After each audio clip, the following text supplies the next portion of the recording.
उत्तर प्रदेशातील मेरठमध्ये एक नवरदेव अचानक बेपत्ता झाला आहे। मोहसिन उर्फ मोनू असं त्याचं नाव आहे। मोहसिन त्याच्या हनीमूनच्या रात्री 12 वाजता त्याच्या खोलीतून बाहेर पडला आणि तेव्हापासून तो बेपत्ता आहे। 4 दिवस झाले तरी त्याचा कोणताही पत्ता लागलेला नाही। त्याच्या कुटुंबाने बेपत्ता झाल्याची तक्रार दाखल केली आहे। पोलीस आता गंगा कालव्याजवळ त्याचा शोध घेत आहेत।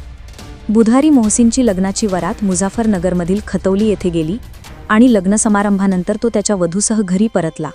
रिपोर्टनुसार हनीमूनच्या रात्री मोहसिन वधूसह त्याच्या खोलीत झोपायला गेला। खोलीत वधूने त्याला एक ग्लास दूध दिलं। नंतर म्हणाली, खोलीत प्रकाश खूप जास्त आहे, कृपया एक छोटा बल्ब आणा। यानंतर मोहसिन घरातून निघून गेला आणि परत आलाच नाही। मोहसिन 12 वाजता घरातून निघाला पण अजून परतला नाही। कुटुंबाने त्याचा शोध सुरू केला।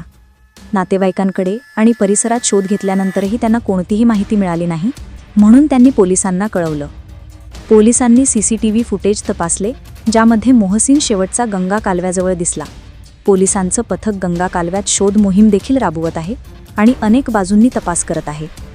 मोहसिनचे वडील सईद कंत्राटदार आहेत आणि त्यांना 9 मुलं आहेत, त्यापैकी मोहसिन सर्वात लहान आहे। कुटुंबाने सांगितलं की लग्न दोन्ही कुटुंबांच्या संमतीने झालं होतं। मुलगा आणि मुलगी दोघेही आनंदी होते। नवरदेव अचानक बेपत्ता झाल्यामुळे संपूर्ण कुटुंबाला मोठा धक्का बसला आहे। मोहसिनबद्दलचे पुरावे मिळावेत यासाठी पोलीस जवळच्या सीसीटीव्ही कॅमेरे देखील तपासत आहेत।